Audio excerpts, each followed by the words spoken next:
Halo semua, aku Indira. Nah, jadi di video kali ini aku akan jelasin mengenai perbandingan PAUD di Indonesia dan di PAUD di negara lain. Langsung aja. Yang pertama adalah di Kenya. Yang pertama aku bahas adalah masyarakatnya. Jadi masyarakat di Kenya itu membangun dan mengelola sendiri sekolah anak usia dininya itu. Jadi mereka bangun sendiri dengan peralatan dan bahan seadanya. Dan beberapa sekolah itu beralaskan tanah dan semen. Lalu selanjutnya yang akan aku bahas adalah metode belajar di Kenya.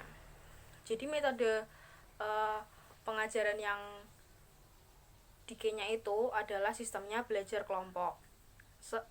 Mirip-mirip sama metode ceramah ya. Jadi gurunya itu menjelaskan di papan tulis, lalu anaknya itu mendengarkan gitu saja. Lalu ya ada sesekali tanya jawab seperti itu. Lalu membahas mengenai makanannya, di Kenya itu bahan pangannya itu menipis ya. Banyak sekali beberapa orang-orang yang sedang kekurangan, tetapi sekolah juga ingin memaksimalkan memberi gizi kepada anak-anak. Jadi sekolahnya itu menyediakan bubur untuk anak-anak. Lalu selanjutnya untuk sekolah itu meminta sumbangan kepada orang tua anak-anak. Jadi sumbangannya itu nggak berupa uang, nggak berupa makanan, tetapi sumbangannya itu kayak berupa mainan untuk anak-anak, lalu papan belajar, lalu tutup botol bekas, dan alat-alat itu tuh digunakan untuk permainan menghitung untuk anak-anak. Lanjut yang kedua, Swedia. Nah, jadi di Swedia ini mulai dari anak 4 tahun yang masuk di prasekolah di PAUD ini, mereka itu gratis ya, biayanya itu gratis, ditanggung oleh pemerintah. Jadi tapi sehari itu cuma 3 jam supaya anak-anaknya tuh biar nggak bosen gitu. Dan itu tuh 3 jam tuh emang pure mereka tuh main, nggak belajar, nggak, maksudnya ya belajar tapi tuh main gitu loh, belajar sambil bermain, tidak membebani materi-materi seperti itu. Lalu gedung PAUD-nya yang di sana di Swedia itu sebagian besar gedung-gedung PAUD di sana itu hanya satu lantai dan setiap ruangannya itu banyak sekali jendela, dikarenakan biar maksudnya tuh biar anak-anak tuh lihat di sekitaran luar, lihat-lihat pohon, lihat-lihat lingkungan sekitarnya seperti itu. Jadi banyak banget jendela. Lalu untuk belajarnya guru-guru Swedia itu mengajarkan untuk di luar ruangan. Jadi hampir setiap hari itu belajarnya itu di luar ruangan, biar anak-anak tuh biar mengenal pepohonan, tanah, batu-batu, air, dan bunga-bunga seperti itu. Jadi hampir setiap hari itu belajarnya itu di luar ruangan seperti itu. Lalu di PAUD Swedia itu menerapkan persamaan hak. Jadi antara tugas laki-laki dan tugas anak perempuan itu tuh sama. Jadi nggak heran kalau anak perempuan itu malah membereskan alat-alat bercocok tanam di luar, lalu yang anak laki-laki itu membereskan meja makan seperti itu. Jadi hanya itu sama, jadi antara tugas anak laki-laki dan tugas anak perempuan itu sama seperti itu. Lalu di Swedia ini ada terkenal ya, jadi orang-orangnya itu pandai banget untuk menjahit. Lah maka dari itu anak-anaknya itu sejak dia di PAUD itu sudah diajarkan untuk menjahit. Jadi udah sejak dini tuh dia tuh diajarkan menjahit oleh guru-gurunya.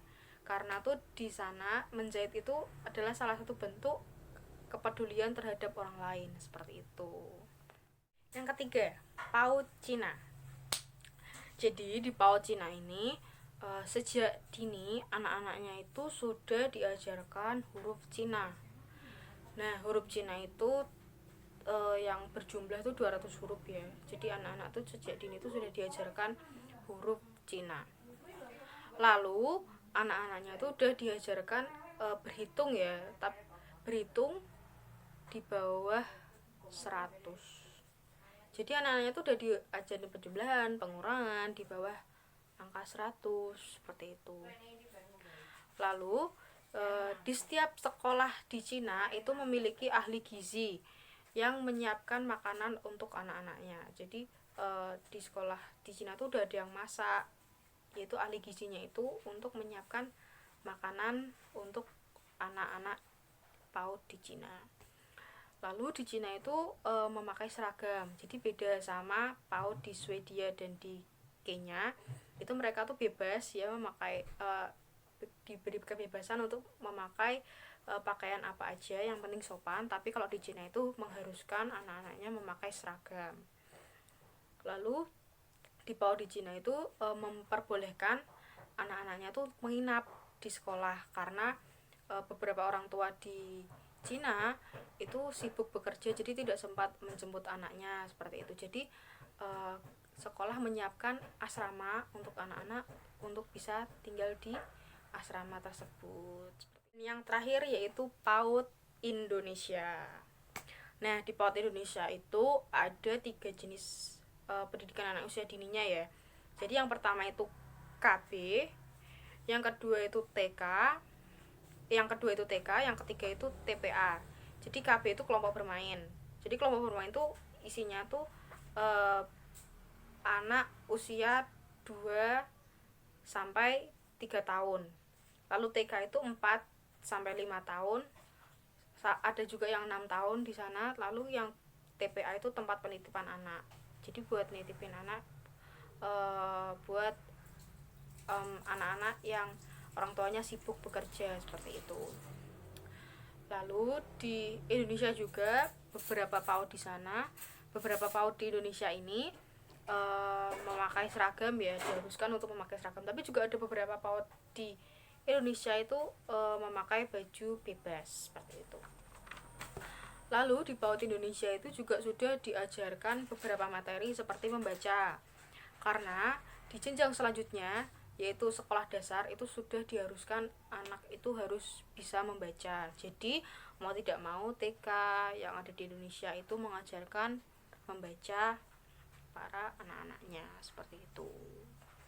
Sekian videoku kali ini mengenai penjelasan perbandingan PAUD Indonesia dan PAUD-PAUD di negara lain. Semoga bermanfaat. Terima kasih.